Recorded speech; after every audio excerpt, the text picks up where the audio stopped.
Hari Om and Namaskar. I am Radhika Khemka, and today we are going to go into a very good concept, a very interesting concept that we'll be mainly covering from the Bhagavad Gita. We can refer to other people, other texts, but the main references, the major references have been given in the Bhagavad Gita, a very good text that we can refer to after this lecture.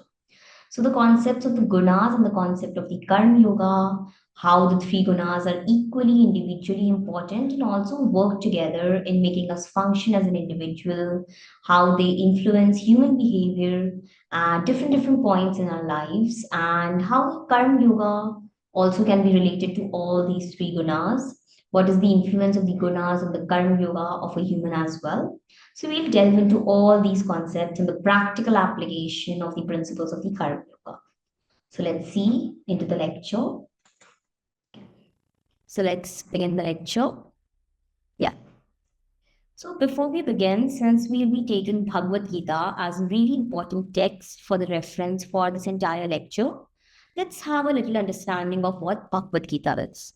So Bhagavad Gita literally translates to the song, the melodious song that is sung by Sri Krishna himself, by Lord Krishna himself. And Bhagavad Gita can be said as the Sar. What you can say is Sar as in the essence of the Upanishads. For example, it's a very common reference that is given. You might have heard of it, might not have heard of it. Let's repeat that again. So you can think of Upanishads as the cow, Sri Krishna, Lord Krishna, as the one, the milkman who is taking out the milk outside of that cow. And what is the milk? The milk is the knowledge, the real true knowledge in the form of Bhagavad Gita. And that milk is being fed to the child, the baby cow, the baby calf. So, who is the baby calf here? The baby calf here is Arjun. So that is why Bhagavad Gita, as we all know, forms the part of the Mahabharata, a very important epic. So it is taken from the 18th chapter, the Bhishma Parva of the Mahabharata. And Bhagavad Gita is essentially 700 verse entire traditional text that is in the form of a conversation between Arjuna and Lord Krishna. Arjuna on the battlefield was very confused as to how to choose between his family members and how to choose between his responsibilities. And in that confusion, in that stage, Sri Krishna guides him through the entire war in a very well way, gives him that experience of who he actually is and all of those things. So, out of so many different concepts that have been touched in the Bhagavad Gita, the concepts of the Karma Yoga, the Dhyan Yoga, the Gyan Yoga, the Bhakti Yoga, the concepts of the Sankhya, concepts of Yoga Darshan, we'll be today covering the two very important concepts of the Gunas and of the Karma Yoga. So, let's see what Gunas are. Now, Gun. Gun is a Hindi word that we commonly hear, and what do we say? We say that person, उस इंसान में बहुत अच्छे गुण हैं. It means that that person has a lot of good qualities. So guna literally translate to qualities in the literal sense, in the simple sense. The fundamental qualities that are important and that constitutes our behavior towards our own self and towards the society and towards other people in general. Now, these qualities are somewhat attributed from our childhood and also some of which we pick up throughout our life journey. So, how are these gunas divided into different sections in the Bhagavad Gita? We'll see, and how each of them shape our actions, shape our behavior, the interactions with the external world. We'll cover that as well. So, the three gunas, out of which the Sattva is considered the most important guna. Sattva, as the name suggests, means light, purity, true knowledge, illumination, wisdom, harmony, balance, all the happy, good, light things that we talk about comes in the concept of the Sattva. So as we understand, Sattva is so pure, so good. So Sattva represents the purity, knowledge, and the harmony in a person. It is characterized by clarity, wisdom, and a state of tranquility. Why a state of tranquility? Because a state of tranquility here means that when your mind is at peace, the kind of peace that comes after a good long pranayama or a dhyan session, or maybe just 1 hour on the mat with yourself, That state of tranquility comes with the increase of the Sattva guna in the body, in ourselves. So it is characterized by real true knowledge. It takes us. Sattva is just like a vehicle that leads us to the real true knowledge of who we are and tries and helps to maintain that harmony, the balance in whatsoever we do in our lives. When Sattva predominates, because it's so good and knowledgeable and harmonious and balanced, individual exhibits qualities like wisdom, serenity, and compassion. Obviously, when the Sattva Guna will be in a dominance in any of us, when we have the good knowledge, the way to use that knowledge, the right decision making, good sense of mind, good sense of emotions, we'll be leading our life with full compassion. And also, we'll enrich the ones that surround us. So, Bhagavad Gita reference comes from the chapter 14, verse 6 to 7. It states that Sattva, Rajas, and Tamas are the three gunas and that bind the soul to the cycle of birth and death. Now, see, this one line is really important to be understood.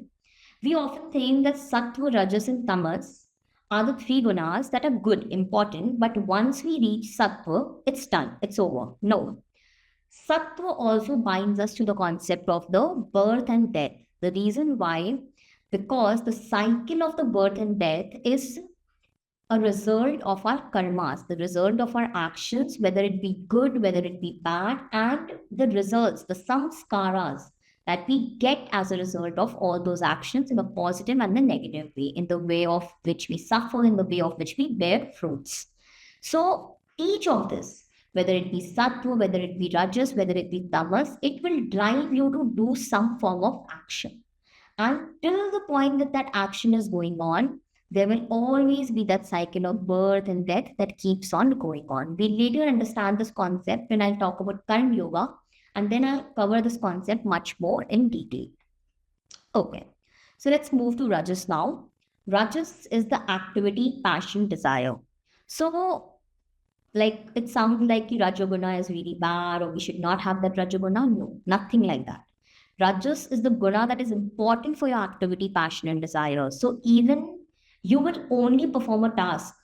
You will only perform a particular activity when that desire, when that thought is being born in your mind. But now we need to make the right use of that Rajaguna. There will come so many thoughts, so many emotions, so many feelings into our mind, but we do not need to act on each of them. Our choice should be using our intellect, using our wisdom, using the sattva in us to choose which action needs to be done and which does not need to be done. And that action is driven by the Rajaguna or the Rajas, signifying activity, desire, and passion. It drives the movement, ambition, and attachment. As I told you, movement in any way. Even, for example, if you are cooking for yourself, you are practicing asanas. That is all happening through the Rajaguna, and that Rajaguna is leading you to the Sattva. That is a vehicle to lead you to that Sattva. Like the Sattva is a vehicle to lead you to that Gunatit, where you are free of all the three gunas, where you are there in the Niruddha, enlightened state. So Raju is the vehicle that leads you to the Sattva, because Raju leads to that movement, ambition, and attachment. Obviously, Rajas is the reason that we experience ragas in our life, ragas as an attachment to material possessions, to people in general, to friends, family, to our own self, our own identity. All of those things are driven by the Rajogana. A person influenced by Rajas may display restlessness, craving, and a focus on personal gain. Why restlessness? Because since Rajas denotes activity, our mind will constantly keep on having thoughts to do this activity, that activity, to get this, to get that. So it will be like a monkey mind, and that's why people who are way too much dominant with the Rajas Guna, you might see that they are way too much engrossed into their work. And that is also one of the reasons that they are restless throughout the day. Craving as to craving through any of our senses, craving through sight, craving through what we hear, craving through smell or taste or anything. So that is also driven by the Rajaguna and a focus on personal gain, because obviously it's driving your ambition, it's driving your attachment. So you will be more materialistic. You will talk about yourself more when you are dominant with the Rajaguna. Not saying Rajaguna is bad, but the dominance of Rajaguna is not good. Now, Bhagavad Gita, once again in the chapter 14, mentions that Rajas is born of desire and attachment, which leads to greed and desire for enjoyment. Now, see, as I told you, Rajoguna is the reason that your desires are being born in your mind, in your manomaya kosha, in your manas. But since our manas does not have the decision making faculty, it does not have the reasoning faculty to understand what is right and wrong. When that rajas is dominant, it will always and always lead you to greed. It will always want you to seek more and more pleasure, material pleasure and enjoyment in your life. So we need to learn how to balance out that rajoguna and move towards the sattva. Then comes the tamas. Tamas is inertia, darkness, ignorance. So before we move into this, we have often seen that tamas has been characterized as something wrong. But it's not something like that. Since see, we understand that tamas is darkness and sattva is the purity, the light. So how do we know that the light exists? We only know that the light exists because we have experienced the dark, we have experienced the tamas. So you understand how tamas is so important for experiencing the sattva, because tamas is the one that will lead you to the rajas. Rajas is the one that will lead you to the sattva, and sattva is the one that will lead you to the gunatita action. So tamas once again becomes a really important factor, because tamas is the only reason that we go to sleep, that we hit our bed at night, or maybe during the day, or we seek rest after activities, we seek rest after mental movements, after physical movements. So that's the reason tamas is also very important. So we see that tamas represents inertia, inertia as in lack of movement, darkness, and ignorance. It leads to lethargy, confusion, and lack of clarity. Okay. So here we talk about the dominance of tamas. Now you understand the attributes of these tamas are seen more in people in whom the tamas is predominant as the guna, in which tamas overpowers the sattva and the rajas. Those people you will find very lazy. Like you will see people like them around you who have a lot of thoughts in their mind that I want to do this, I want to do that, but they're not able to act on it because in them the tamas is predominant and they are not able to balance out the tamas. They are not able to control the tamas to actually go to that rajas. That's the reason that it happens. And tamas always keeps you confused because you're never sure of what you want to do. You are always confused with your life choices, your life decisions. So that is all due to the reasons of tamas, because you have a lack of ambition. So that's why you're not able to make your decisions properly. When tamas prevails, individuals experience confusion, delusion, and apathy. Delusion as in delusion away from who we are, the true identity of who we are, the ignorance of who we are. Bhagavad Gita reference, verse 8, chapter 14, characterized by ignorance and laziness leading to delusion and inactivity. We have talked about this. And okay, so now coming towards the explanation of all these three gunas individually, let's also cover one good point just came to my mind right now. See, in Swami Vivekananda, in the concept of Raj Yoga, in the concept of his book, he mentions that opposites often appear similar. So when he talks about these opposites, he is mainly referring to the sattva and the tamas. Because Rajas is the middle ground. Rajas is the middle ground that has kind of qualities of both the sattva, both the tamas. It's not completely sattva, it's not completely tamas. But you see, sattva and tamas appears often similar in ways that obviously when you will go through the attributes on a paper level, you will see that it's completely different. But when you observe people like these, often we confuse both of them. Like, for example, we find that tamasic people are usually very secluded. They want to remain alone. They are very, very, really inert. They do not want to open up. They are quite confused, and that's why they are quiet. But sattvic people also have the same kind of qualities when you see from a third person's eye. But at the same point of time, they are not doing it because they are content with their own self. They have that wisdom, they have that knowledge, they have that clarity. They are fulfilled within their own self, and that's why they are not attached to the outside world around them. So, see, this is a very interesting concept to understand that how, from a third person perspective, if we actually don't understand these gunas, we can often mistake the behavior of the human beings around us.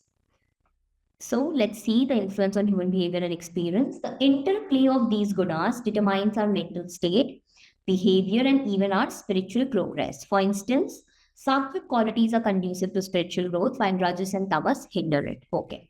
So the interplays of these gunas, as I told you, the experience can only start from the lowermost point. So from the tamasic to the rajasic to the sattvic and to the gunatik. But since these three gunas are equally important for their different factors in supporting our life, so the interplay, when all these three gunas are working at the same point of time, then only you can experience human life at its best level. But again, since each of their gunas have a different attribute, lead to a different human experience and different quality.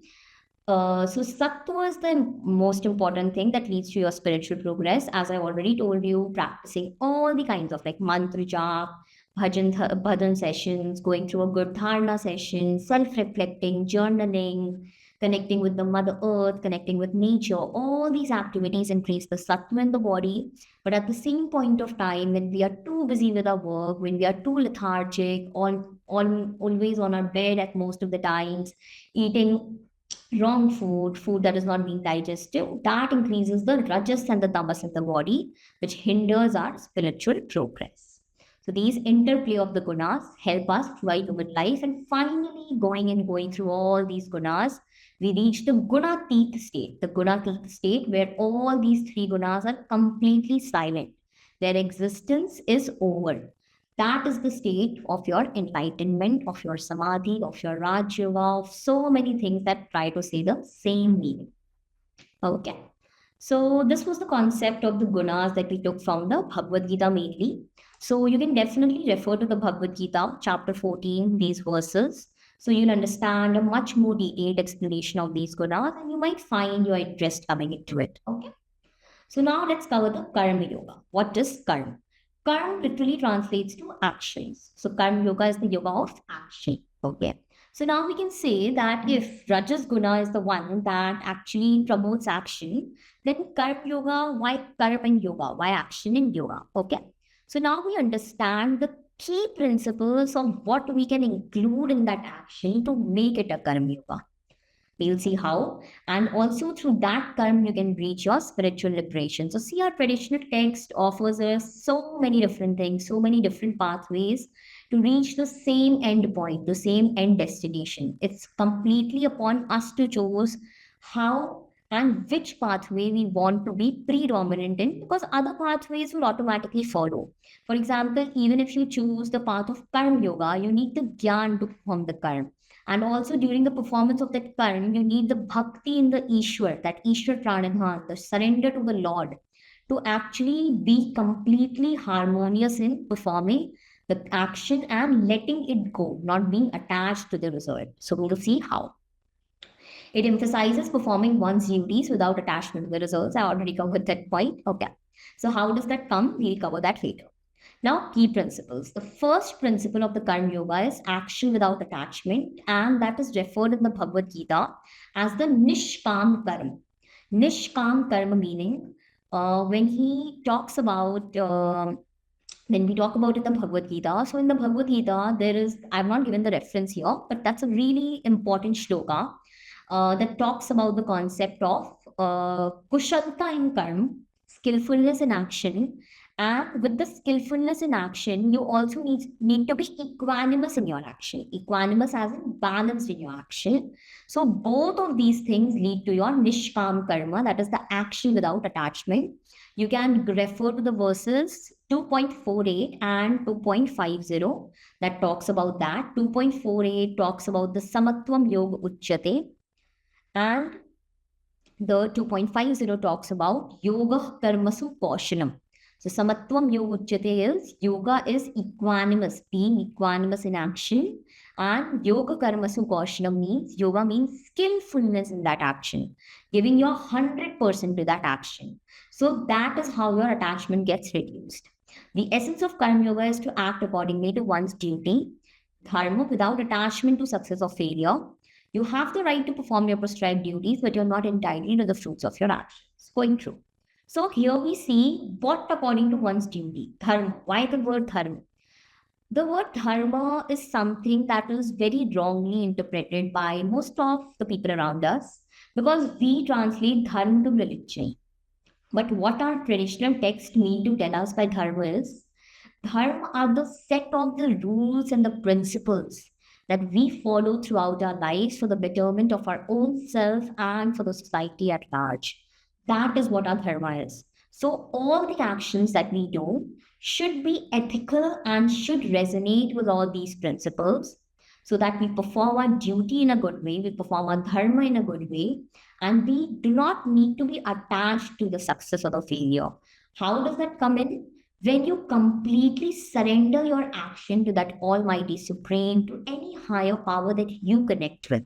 When you do that, when you leave the action upon them, whatever they'll give you what you deserve, what is best for you at that particular point of time. Then you truly understand the letting go of the attachment from your actions. And secondly, when you do your task in 100% manner, like for example, if you can go back to your childhood, to your school time or anything like that, there might be something that you might have given your best to. Something, and that could be anything. I'm just not talking about a particular theoretical exam or particular paper exam. Anything that you gave your best to, but you might not have achieved the result of that thing in the same way that you wanted.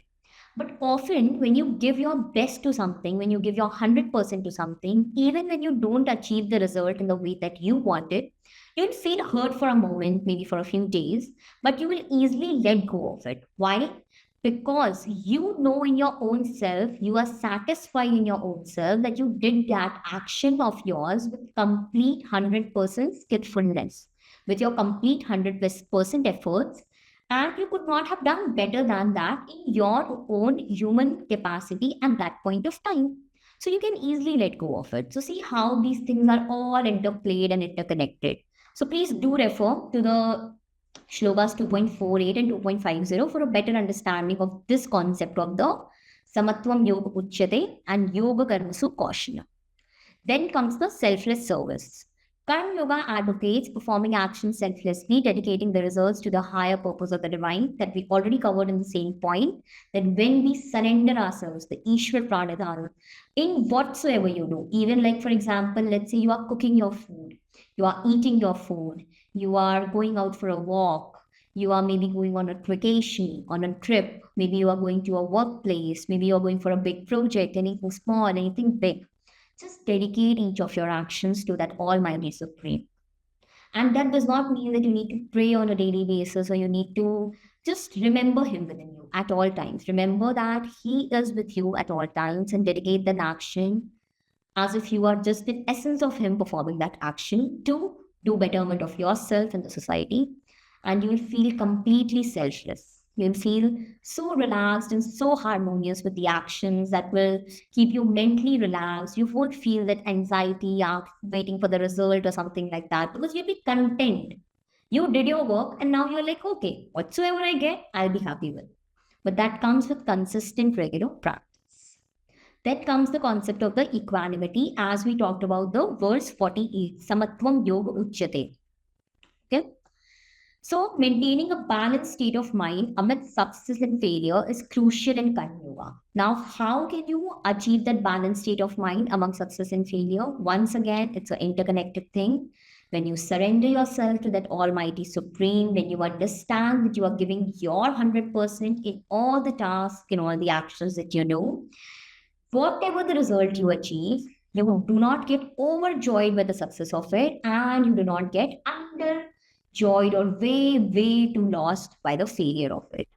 So this is something that we need to practice on a regular basis. We need to have an emotional balance within us, understanding that we do not need to be affected by these external things, these external results of the actions in so big way.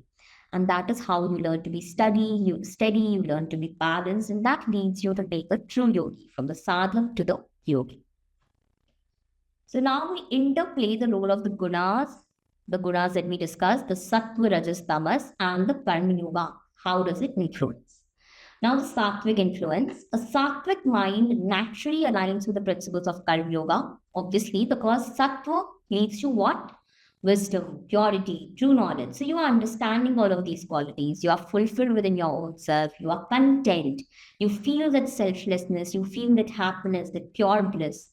So automatically you will act on the key principles of the karma yoga, the nishkam karma, the selfless action, the being equanimous, being samatvam yoga uchyate, being karma supashanam, yoga karma supashanam, and not being attached to the results. All these key principles will automatically come into play when you are influenced by the sattva guna within you. Now, what happens with the rajas and the tamas?